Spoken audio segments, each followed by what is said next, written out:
Estamos aquí en ¿Qué hacer? A través de Nacional y vamos a hablar de un tema que muchas veces pasa por alto si no eres muy observadora, Sofi. Se trata del TOC. ¿Y qué es el TOC?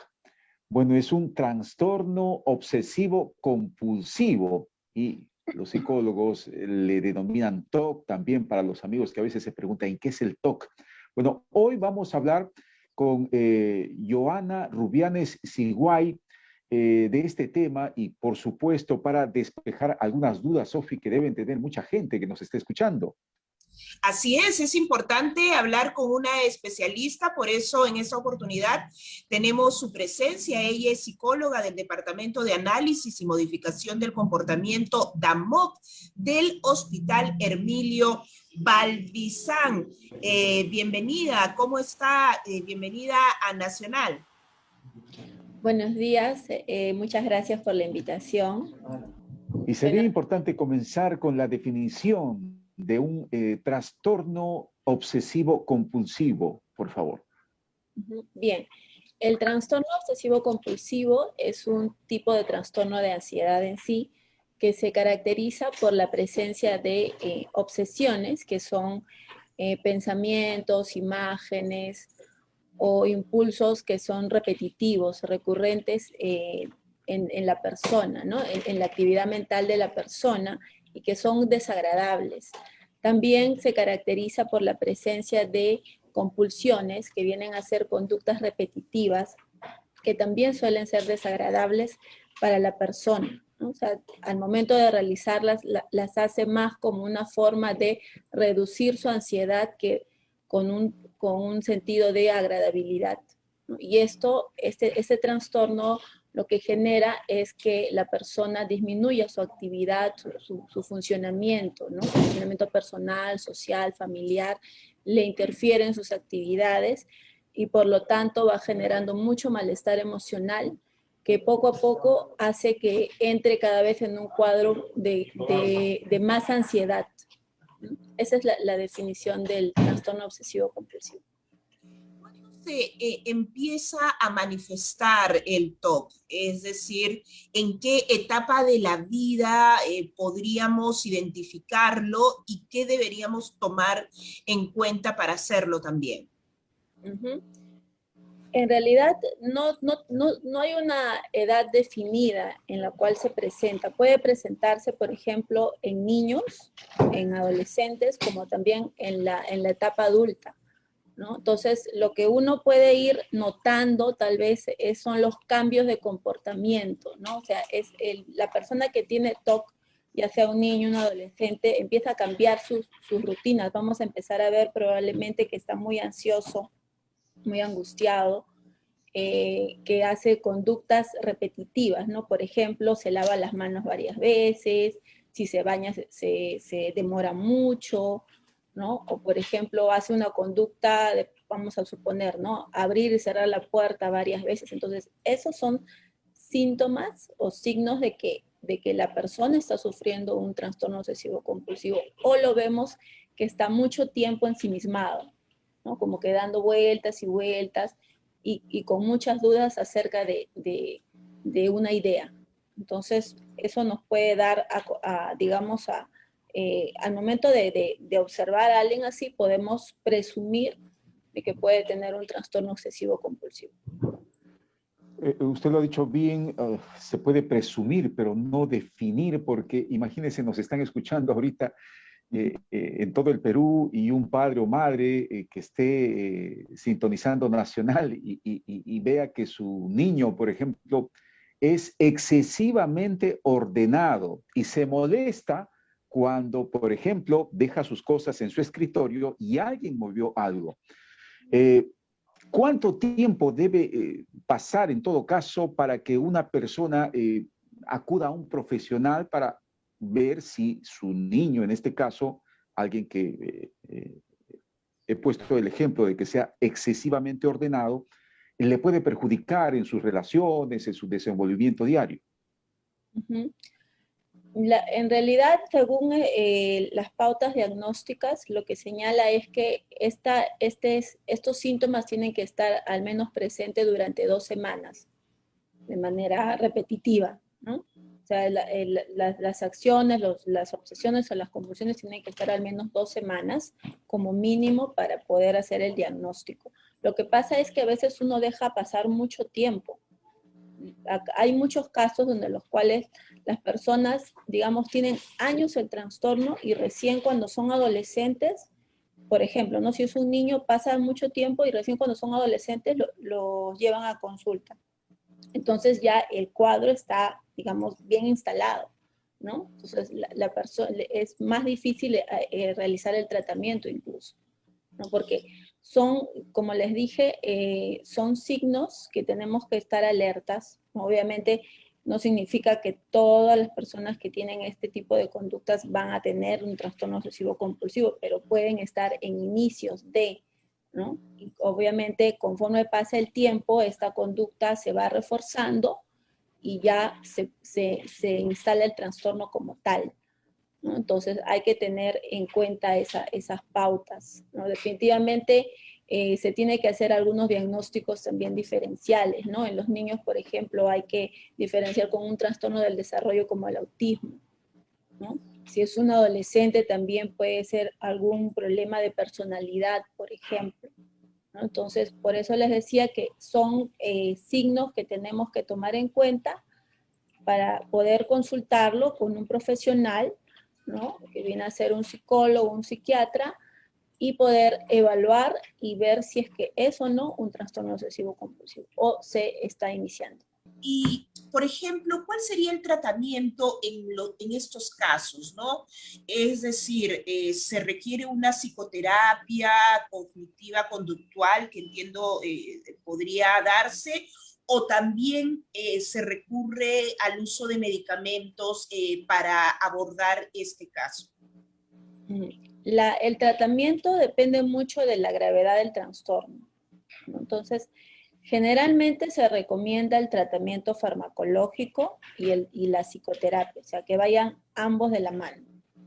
En algunos casos, si es que, por ejemplo, estamos en un inicio, ¿no? Y digamos, dadas las particularidades, sea un niño o sea un adolescente, y no, puede ser que no sea necesario que tome medicación, pero que sí realice psicoterapia, ¿no? Porque es necesario que se tengan que reducir estas obsesiones y estas compulsiones, ¿no? Y el nivel de ansiedad que puede presentar la persona.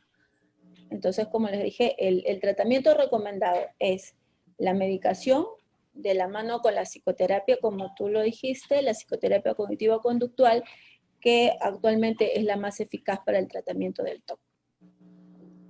Ahora, he sabido que no se sabe específicamente las causas, pero ¿se puede adquirir un TOC, un trastorno obsesivo compulsivo a edad adulta y en específico también por lo que estamos viviendo actualmente? ¿Quién, por ejemplo, ahora no es repetitivo en sus acciones para estar seguro que está, a ver, sin microbios en la mano? ¿Cuántas veces nos lavamos diariamente? Salimos, bueno, entramos, vino alguien, uy, tienes que limpiarte los pies. ¿Eso puede desencadenar en un trastorno más adelante? Podría ser el caso, sí, si es que se unen a ello otros factores, ¿no? Porque hay que tener en cuenta que el TOC es un trastorno, entonces por lo tanto tiene varias causas, ¿no? No hay una en específica que podríamos decir que es la que va a generar o a desencadenar el trastorno.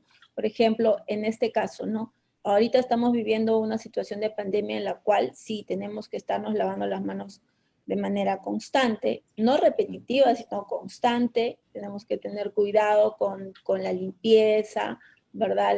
La desinfección de las cosas, el cambiarnos la ropa, pero eso ahora, en este contexto en el que estamos, digamos, son conductas adecuadas, son conductas saludables, ¿no? Si esto sucedería, por ejemplo, en un contexto diferente, sería algo ya, por así decirlo, un poco raro, ¿no? Ahora, como les dije, tenemos que tener en cuenta también otros factores, por ejemplo, el tema de la personalidad, ¿no? Porque las personas que padecen de TOC generalmente tienen una personalidad ansiosa. Entonces, son personas que tienen muchos temores. Entonces, en un contexto como este, en el cual el miedo a enfermarnos puede ser excesivo, puede ser aunado a lo que es los factores de personalidad, aunado a lo que es, por ejemplo, los factores genéticos o la predisposición familiar, podría desencadenarse un TOC. Como les dije, es importante el diagnóstico oportuno, ¿no? Mediante la consulta con un psicólogo, con un psiquiatra. Y por ejemplo, tenemos una pregunta del público y nos dice lo siguiente: doctora, cuando limpio mi casa y muevo las cosas para limpiar y las pongo nuevamente en su lugar, pero si veo que está un poco chueca, siento que no está bien puesto y el cuerpo me fastidia y no paro de verlo hasta tenerlo bien, ¿no? ¿Esto es un TOC? Uh-huh. Podría ser si es que lo aunamos a qué tanto interfiere esta conducta en su funcionamiento general, ¿no? Porque hay que tener en cuenta que también hay un diagnóstico diferencial que es la personalidad obsesiva o la personalidad anancástica, que son personas que también son muy ordenadas, muy rígidas, les gusta que las cosas estén bien puestas, ¿no? Entonces, le dedican tiempo a ello, pero sin embargo, este tipo de conductas no van a interferir con su funcionamiento, ¿no? O sea, una persona puede ser ordenada de manera rígida, por ejemplo, pero esto no le impide, por ejemplo, trabajar, o no le quita tiempo, por ejemplo, en sus estudios, o en su vida familiar, o en su vida social, ¿no? Entonces, cuando estas conductas empiezan a interferir en estos aspectos, en estos otros ámbitos de nuestra vida, entonces es que podemos decir que hay un problema, ¿no? Que hay un trastorno. Ajá. Ahora, creo que es importante señalar que no hay que confundir entre rasgos y trastornos, ¿no? Porque rasgos Ajá. los tenemos todos y hay rasgos Claro. que son necesarios incluso para una profesión. A mí me gustaría, si tengo una secretaria, que tenga rasgos obsesivos compulsivos porque siempre va a ser ordenada. Y creo que Exactamente. eso también es para Sí. otras profesiones, ¿no? Claro, funciona para algunos, para algún tipo, por ejemplo, para alguna área de nuestra vida, ¿no? El ser Ajá. ordenado, por ejemplo, tener un hijo que sea ordenado, que guarde sus cosas, ¿no? Que limpie su cuarto, viene a ser algo adecuado, agradable para los padres, ¿no? Y está bien, como usted dice también, como tú dices, Manuel, también el hecho de que haya una persona que trabaje en un área administrativa y también sea ordenado, ¿no?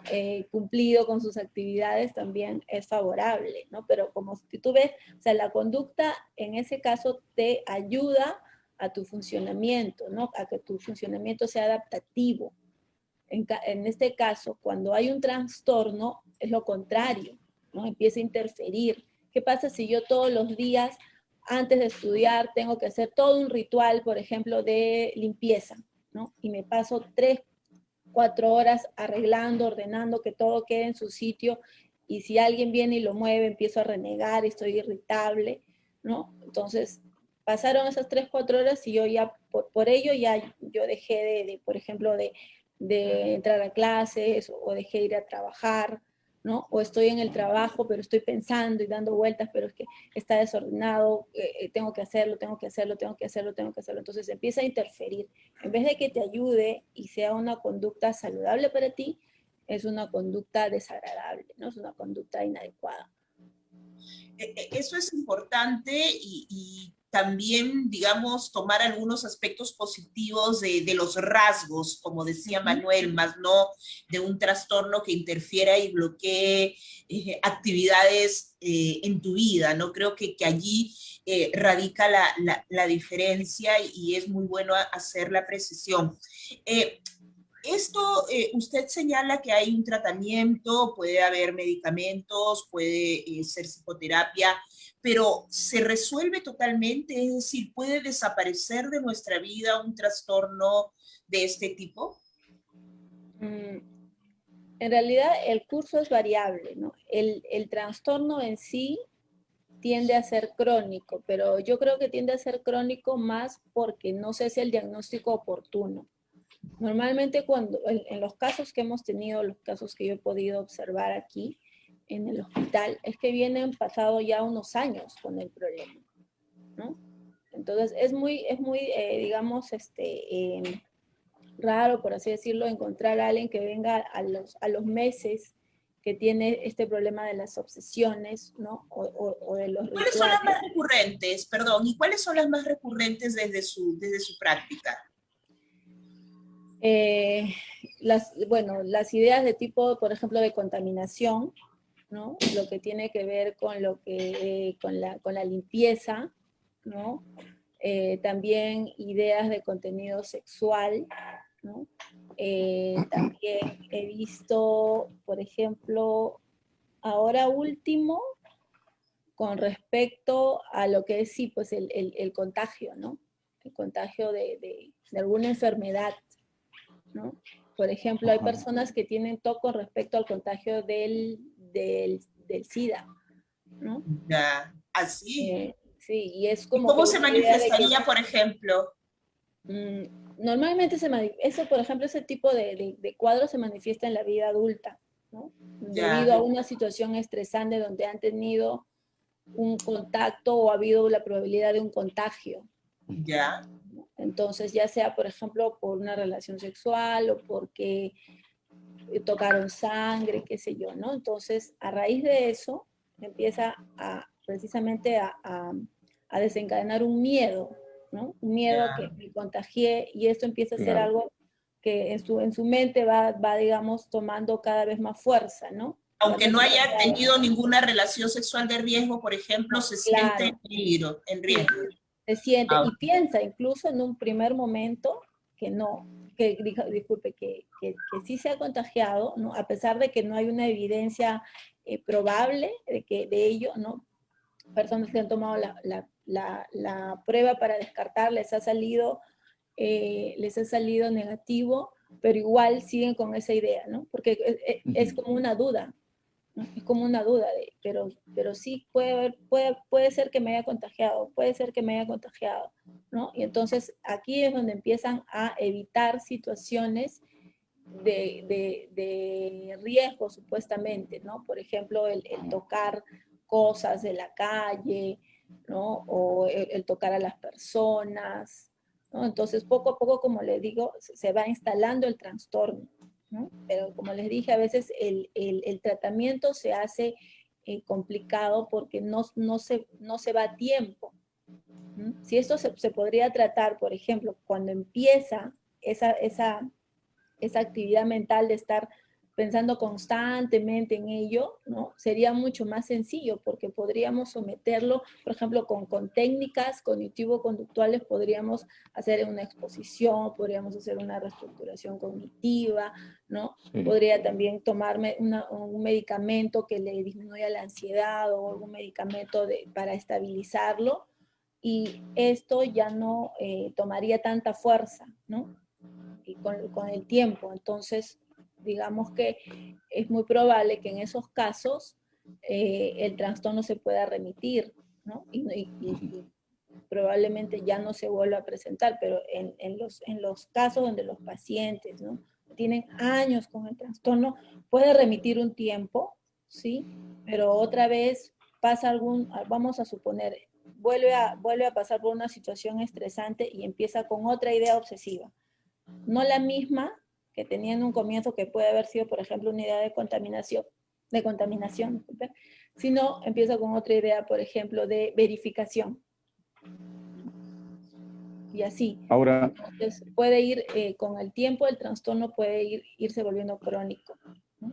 ahora, eso es importante aclararlo y para terminar, porque imagínese, y volviendo al contexto del fútbol, hoy a propósito juega Perú por el tercer puesto, hay jugadores que toda su vida, hablo deportivamente hablando, desde los 18 hasta los 33 que termina su ciclo, en algunos, por ejemplo, para ingresar al terreno de juego siempre ingresan con el pie izquierdo y lo hacen en toda su vida deportiva y profesional.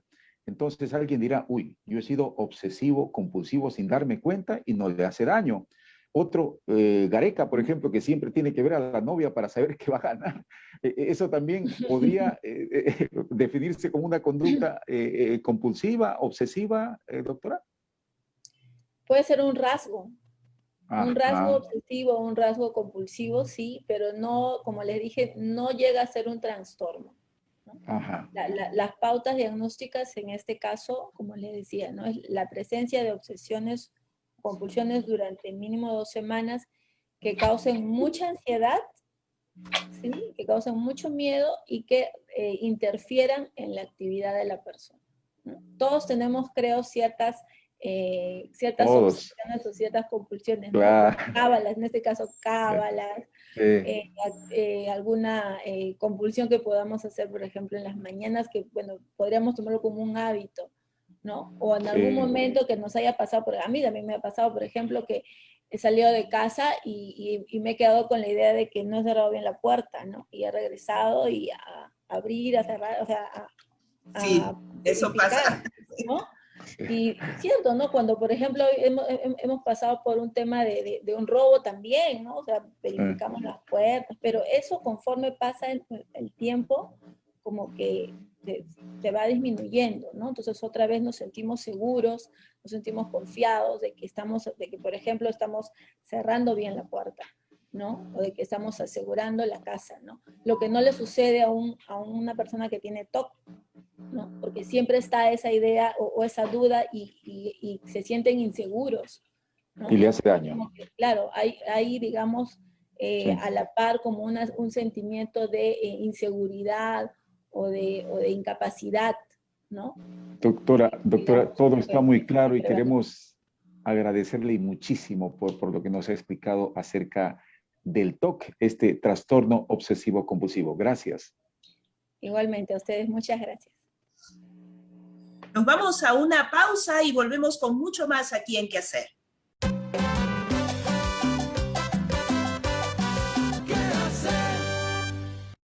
Para más consejos, síguenos en nuestras redes sociales como Hospital Hermilio Valdizán.